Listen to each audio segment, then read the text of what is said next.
International clients के साथ। हाँ। और you were surprise to listen that के जो 300 बायर्स आए थे और वो उनसे डॉलर्स में पाउंड्स में डीलिंग कर रहे थे। Oh my God. तो ये एक बड़ी उनके लिए एक बड़ी हाँ, अच्छा अभी हमें ब्रेक पे जाना है, एक छोटी सी ब्रेक है। बड़ी इंटरेस्टिंग बात हो रही है और यहाँ पर इस वक्त हम आहन ऑर्गेनाइजेशन के कुछ लोग हमारे साथ मौजूद हैं, जिसमें 2 डिज़ाइनर्स भी हमारे साथ हैं। इस पर मजीद आगे बात करेंगे, इनकी और सक्सेस स्टोरीज के बारे में जानेंगे इनसे। लेकिन अभी हमें एक छोटी सी ब्रेक लेनी है। ब्रेक के बाद जब वापस आएंगे तो आपसे फिर से मिलेंगे।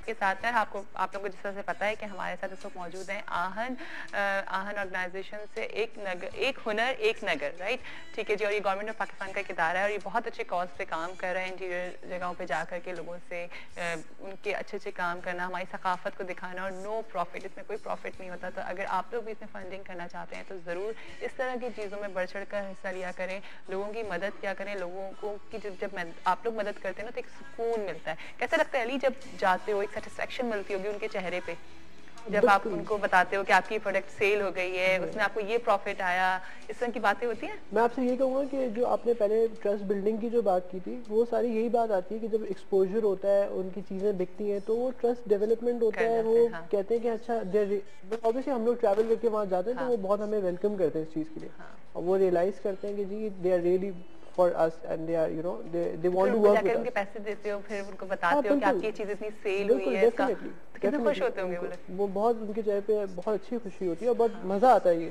देख के।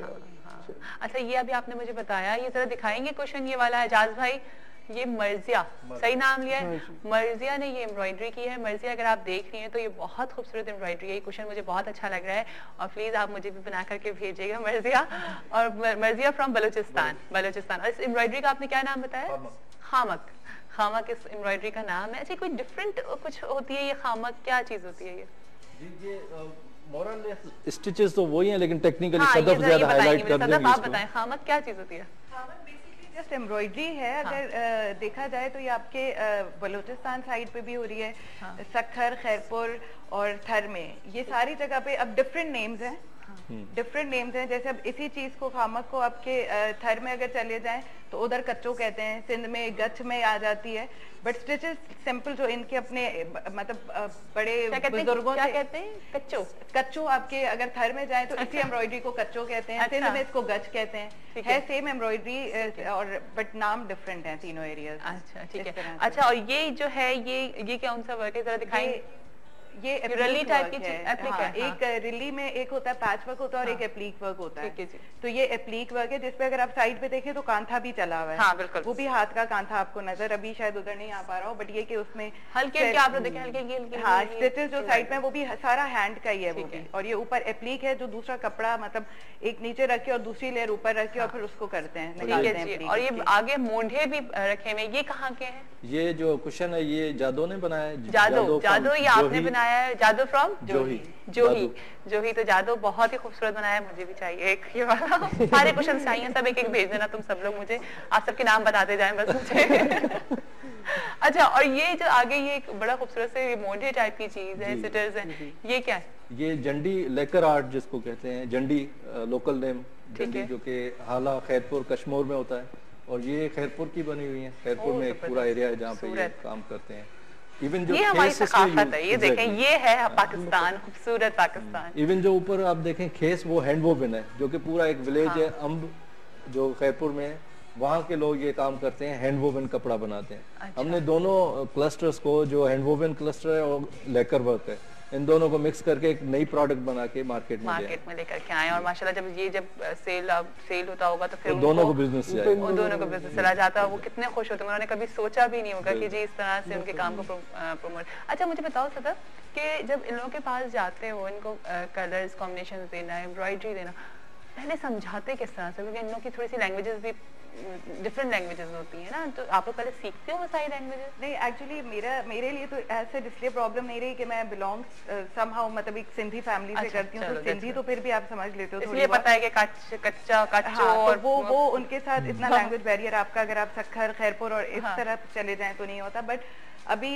पिछले 1 साल से तकरीबन मैं थर में जब काम करा रही हूँ, तो वो छाछड़ों तक अगर आप जाएं, अगर आपने देखा है वो जो जुग्गियां टाइप बनी होती हैं, उस उसके अंदर बैठ के और नो फैंस और एक्सट्रीम हीट में, बिल्कुल गर्मी में, अच्छा, चाहे आप स्वेटिंग करो कुछ भी करो, बस उन औरतों के साथ बैठ के आपने वही नीचे दरी पे बैठ के उनके साथ काम कराना होता है। उनकी जो लैंग्वेज होती है वो मतलब सिंधी का मतलब आप समझे कोई इतना मोस्ट डिफिकल्ट वर्जन अगर आप सिंधी का समझ सकती हैं। अच्छा, जो क्या बोलते हैं, क्या कौन सी लैंग्वेज मिक्स होती है, कैसे बोलते हैं, बोल के दिखाओ। मतलब वो अगर मैं आपको फर्ज से क्या बताऊं, जैसे अब आपको अगर बेटी है तो बेटी को वो निकरी कहेंगे, अब वो तो मुझे पता चल गया उनसे कर करके, आपके लिए तो निकरी कुछ समझ ही नहीं आया बंदे को, पता नहीं कुछ और समझ जाएंगे, और वो और भवानी वो वही लैंग्वेज है जो कि खड़ी नीम के नीचे हूँ मैं हैकली, वो अब इट लुक्स लाइक उर्दू भी है, सिंधी भी है, पंजाबी भी, सबका मिक्सचर। घर भी क्या खूबसूरत जगह है। हाँ, और अब जैसे आपकी बहू को भवारी कहते हैं, तो मतलब वो ऐसे ऐसे उनके वर्ड, और सुनो वो वहाँ पे वही होता है, मुझे मुझे नहीं जाना है। आप अगर देखें तो वही आपने जो मैंने भी बचपन में बड़ा मुझे शौक होता था कि मुझे तो इतना शौक है वो यहाँ तक की चूड़ियां, हाँ वो सारे वो कड़े पहनी भी होती है, और अगर काम करती हैं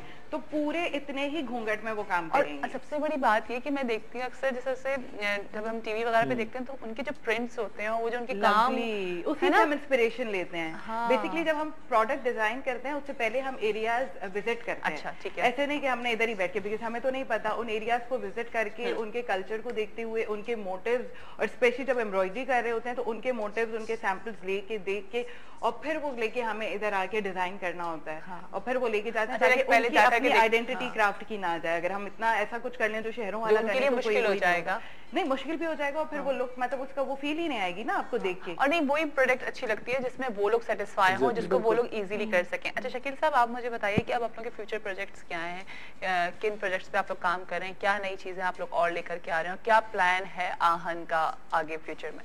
देखिए, एक तो प्रोडक्ट्स तो हमारी ऑनगोइंग है, इसमें सेक्टर्स तकरीबन आप देख लें कि पाकिस्तान में जो भी क्राफ्ट हो रहे हैं उन सबको हमने एड्रेस किया हुआ है। आहिस्ता आहिस्ता उनमें से प्रोडक्ट हो रही हैं हमारे स्टोर्स के लिए। फ्यूचर प्लान ये है कि हम एक तो स्टोर्स की अभी चेन स्टार्ट करेंगे पूरे पाकिस्तान में इंशाल्लाह। हमारे लाहौर में handmade by Ahan as a brand हमने लॉन्च किया है, गुज़श्ता 3 महीने से वो वर्क कर रहा है। इसके बाद हमारा इस्लामाबाद में प्रोग्राम है जो कि इंशाल्लाह शुरू हो जाएगा जल्दी, then Karachi and across Pakistan जहाँ पे स्टोर्स मौजूद होंगे।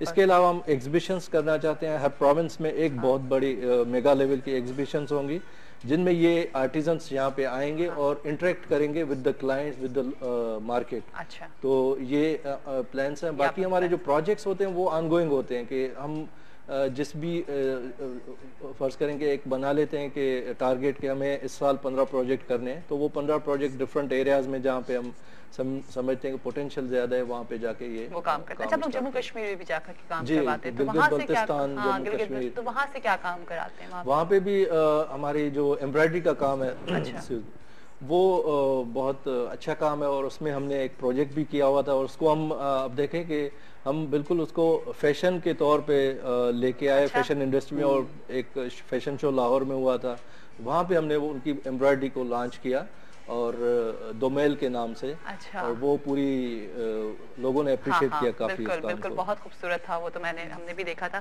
अच्छा, तो आप लोग लेदर एम्ब्रॉयडरी के ऊपर भी काम करते हैं? ठीक है, तो लेदर पे क्या काम हो रहा होता है, किस तरह से? इसी तरह एम्ब्रॉयडरी पे बेसिकली उनकी वर्किंग होती है, और वो बेसिकली चप्पलें होती हैं और क्या कहते हैं वॉलेट्स बना रहे हैं, बैग्स बना रहे हैं, सारे वही लोग इंटीरियर में बैठ के बना रहे हैं। बिल्कुल।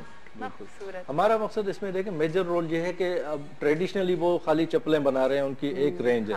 हम उनको ये एक्सपोजर देते हैं कि यही एम्ब्रॉयडरी आप अगर डायरी कवर्स पे करें तो ये डायरी और ज्यादा आपके लिए मार्केट एवेन्यूज खोलेगी। पर्सन पे करें, प्रोडक्ट डाइवर्सिफिकेशन, हमारी इकोनॉमिक वैल्यूज भी बहुत ज्यादा फिर इससे बढ़ जाएंगे। हमारा एक अच्छा इंटरनेशनल, तो आप लोग इंटरनेशनल लेवल पे भी इसको लेकर के जा रहे हैं आहन को? जी बिल्कुल, इसमें हुकूमत पाकिस्तान की सपोर्ट के साथ जितने भी कॉन्सुलेट्स हैं उनको स्पेशल डायरेक्टर्स भी गए हुए हैं कि इस काम को आप इंट्रोड्यूस कराएं इंटरनेशनल लेवल पे, तो अच्छा वो सैंपल ऑर्डर्स वहाँ से आ रहे हैं। अच्छा, वेरी गुड वेरी गुड। चलिए ठीक है, thank you so much Shakeel साहब कि आप हमारे शो पर आए और हमें इतनी अच्छी चीज़ों के बारे में पता चला। लेकिन जाते जाते ये ज़रूर पूछूंगी कि अगर कोई एज अ वॉलंटरली इसमें काम करना चाह रहा है, कोई डिज़ाइनर आप लोगों के पास आना चाह रहा है, तो क्या आप लोगों की आप लोग किस तरह से उसको जज करते हैं, किस तरह से आप उसको लेते हैं? देखिए निश तो हमारी जो है वो वही क्राफ्ट है। अगर कोई क्राफ्ट रिलेटेड किसी के पास इंटरवेंशन है जो क्राफ्ट के ऊपर काम करना चाहते हैं, तो they come up with the proposal, और वो उस प्रपोजल को हम वेट करके उसमें हम फिर अपना इनपुट दे सकते हैं और काम कर सकते हैं। लेकिन जो सबसे बड़ी चीज़ जो कि मैं अपील भी करता हूँ सब लोगों को कि इन चीज़ों को प्रमोट करने के लिए हम खुद आगे आए। अगर आप ये कप देखें तो it looks like Chinese cup, design उसका उसी तरह से है, लेकिन लोग प्रेफर नहीं करते कि ये कप लें, बिकॉज कि ये 200 रुपए का मिलेगा या 300 का मिलेगा, चाइनीज है वो सस्ता मिलेगा। तो उस वजह से फिर क्या है, हमारी लोकल जो मार्केट इतनी कॉम्पिटिटिव नहीं हुई अभी, फ्रेंकली स्पीकिंग, क्योंकि हमें अपनी चीजों को सिस्टम नहीं है, हमें खुद प्रमोट करना है। तो लोग परचेज करें इन चीजों को, आगे लाएं, और जब हम खुद करेंगे तो आहिस्ता आहिस्ता फिर उनको भी इंकरेजमेंट होगी आर्टिजन्स की, और वो ज्यादा शौक से काम करें। अपनी चीजों पे हमें प्राउड फील होना चाहिए, हमें इस बात पे प्राउडली फील करना चाहिए कि हमारे पास इतनी खूबसूरत चीजें हैं कि वाकई अगर आप बाहर मुल्कों में जब हम जाते हैं तो अजरक की कितनी डिमांड है, और डिफरेंट चीजों की कितनी डिमांड है। तो क्या कहना चाहोगे अपने न्यू कमर्स के लिए जो अगर आप उनको ज्वाइन करना चाह रहे हैं, आना चाह रहे हैं आहन में, तो उनके लिए क्या एक अच्छा प्लेटफॉर्म में आ सकते हैं? आई थिंक बहुत अच्छा प्लेटफॉर्म है, बिकॉज मेरा रीजन आहन में आने का यही था कि कुछ मतलब इन गरीब लोगों के लिए आपने कुछ करना है। इधर के डिजाइनर्स के साथ भी आप काम करते हैं, बट वो एक चैलेंजिंग टास्क होता है, बट ये आपके लिए बहुत अच्छा एक्सपीरियंस है। और आपके पास एक बहुत बड़ा ग्राउंड है, आप इजीली अपनी मर्जी से, और फिर आप उस चीज में जो आप देखते हैं, पाकिस्तान के डिफरेंट क्राफ्ट देखते हैं, तो उसमें आपको इधर लिबर्टी है कि आप जिसमें चाहें, जिस तरह का प्रोडक्ट आपने डेवलप कराना है कुछ भी, और उनके साथ डायरेक्ट जाके बैठ के काम करना। तो आई थिंक काफी अच्छा है। अगर अभी अपकमिंग जितने आपके न्यू डिजाइनर्स हैं और ग्रेजुएट्स भी अगर आते हैं इस तरफ, तो इट्स रियली गुड। चलो ठीक है, thank you so much Sadaf, thank you so much Shakeel Broho साहब कि आप हमारे शो पर आए, और thank you so much Ali. I hope कि हम इंशाल्लाह, मेरा मॉर्निंग शो, मैं इस बात पे यही कहूंगी कि हम किसी तरह की भी अगर आपकी हेल्प कर सकें तो जरूर हमसे कांटेक्ट करिएगा, ठीक है जी। Thank you so much. चले जनाब, अभी हम जाएंगे ब्रेक पर, और ब्रेक के बाद जब वापस आएंगे तो हमारे साथ होंगे इमरान रजा, और आज का टॉपिक जो है वो ये है, जनाब हमें बताइए कि बड़े भाई का रिलेशन आपके साथ किस तरह का, या आप अगर बड़े भाई हैं तो आप अपने छोटे बहन भाइयों से कैसा रिलेशन है, इस पर बात कर रहे हैं के साथ। यकीनन आप सबकी सुबह बड़ी अच्छी हो रही होगी, और बड़ी क्या नाश्ता करें जरा ये भी बताइएगा मुझे। अच्छा सा पराठा अंडा, और क्या डबल रोटी जैम टोस्ट ब्रेड, और बहुत सारे नाश्ते होते हैं, नाश्ते के बारे में भी आकर के बताया करें। अच्छा, एक और बात आप लोगों से बड़ी जरूरी कहनी थी कि हमारे जो नंबर चेंज हो गए हैं, अगर आप लोग टीवी स्क्रीन पे तो चल रहे हैं, अगर उसमें नहीं समझ आ रहा तो मैं जरा बता देती हूँ कि हमारा जो नंबर है वो है जी, एक नंबर है 356448861, ठीक है जी, 356448861, और 021 जरूर लगा लीजिएगा जो लोग मोबाइल से कॉल कर रहे हैं, और जो लोग ऐसे ही कर रहे हैं वो ऐसे ही कर लेंगे। और जो दूसरा नंबर है वो है जनाब 356448864। आई रिपीट 356448864, ठीक है जी। अब मत कहिएगा कि जी कॉल्स नहीं मिलती हैं, कॉल नहीं लगती हैं, क्योंकि मुझे लगा कि मैं जी खुद भी बता देना चाहिए आप लोगों को। अच्छा जनाब, अभी हम लोगों ने मंडे वाले दिन शो किया था जिसमें हमारे साथ मौजूद थे शहजाद रजा साहब, बहुत अच्छा शो हुआ, बहुत अच्छी अच्छी बातें हुई, जिसमें हमने बात की थी कि वो एक बड़े भाई हैं और बड़े अच्छे तरीके से अपने छोटे भाइयों का ख्याल रख रहे हैं। इसीलिए आज मैंने ये टॉपिक भी रखा कि भाइयों से आपका रिलेशन कैसा है, आपका रिश्ता कैसा है अपने भाइयों से, इसके ऊपर आप लोग आकर के बात कर सकते हैं, बता सकते हैं हमें, या अगर आप बड़े भाई हैं तो आप अपनी फीलिंग्स हमसे शेयर कर सकते हैं कि आपका अपने छोटे बहन भाइयों से कैसा रिश्ता है, क्योंकि वाकई ये बहुत बहुत खूबसूरत रिश्ता है। और हमारे साथ इस वक्त एक और छोटे भाई मौजूद हैं जो हैं जनाब इमरान रजा, तो उनको वेलकम करते हैं। आप लोगों ने मुख्तलिफ प्लेस में उनको देखा, लेकिन सबसे अच्छा काम जो मुझे इनका पर्सनली लगा वो ये लगा, ये कैसी मोहब्बत है में, और बहुत ही अच्छा काम, बहुत ही अच्छा ड्रामा भी था वो जो जवेरिया और सऊद ने बनाया, और मजीद बातें करेंगे इनसे। वेलकम करते हैं अपने शो पे। अस्सलाम वालेकुम। अस्सलाम वालेकुम जी, कैसी हैं आप? मैं बिल्कुल ठीक ठाक हूँ, आप कैसे हैं बताइए? अल्हम्दुलिल्लाह बहुत अच्छा। उठने में आपको दिक्कत तो नहीं हुई? नहीं, आज हुई क्योंकि बहुत अच्छे बाद सुबह उठे। हाँ, बहुत अच्छे बाद नहीं, मैं असल में सुबह उठ रहा था, मैं मॉर्निंग शो कर रहा था होस्ट, तो मैं सुबह उठ रहा था। हाँ। लेकिन उसके बाद से जब से मैंने छोड़ा है तो फिर वो आदत दोबारा से बन गई हमारी। जब मॉर्निंग शो होस्ट कर रहे थे तो क्या मुश्किल होती थी, रात में जल्दी सो जाते थे फिर? नहीं, अल्लाह ना करे, कभी भी नहीं सोया मैं वही अपने 4:30, 5, 4 बज जाया करते थे और सुबह मॉर्निंग शो पे बैठे होते थे। और कैसे इमरान, लाइक मैं तो नहीं कर सकती, मैं कल रात में 12:30 बजे सोई हूँ, तो मुझे तो लग रहा है कि आज मैं देर से नहीं वो फिर, और अल्हम्दुलिल्लाह जिस वक्त बैठे होते थे सेट पे तो फिर वो टॉपिक्स के ऊपर डिस्कस भी हो रहा होता था, मजेदार गुफ्तगू भी हो रही होती थी, फिर आके सो जाते थे हम दोपहर में। अच्छा, दोपहर में सो जाते थे ना, आप लोगों के साथ ये इजी है, आप लोगों के मजे हैं। अच्छा, मैंने आज टॉपिक भी ये रखा बड़े भाइयों से रिश्ता, इसी वजह से कि मुझे पता था कि छोटा भाई हमारे पास आ रहे हैं, और सबसे बड़ी बात ये कि वो बहुत ही लविंग हैं, ये तो मुझे पता है शहजादा रजा साहब आपके लिए बिल्कुल एक फादर फिगर की तरह हैं। तो क्या कहेंगे बड़े भाइयों से, कैसा भाई भाई का रिश्ता कैसा होता है? देखिए भाई का रिश्ता तो जब भाई लग गया तो वो भाई अगर छोटा है तो उस पर शफकत शुरू हो जाती है, और बड़ा है तो फिर वो बाप की जगह हो जाता है। बिल्कुल। तो भाई तो भाई है ना, भाई तो भाई है। वाकई अल्लाह मियां ने बहुत खूबसूरत रिश्ता बनाया। बेशक, इसमें कोई शक नहीं। अच्छा चलें हम स्टार्ट करते हैं आपका वहीं से, वही घिसा पिटा सवाल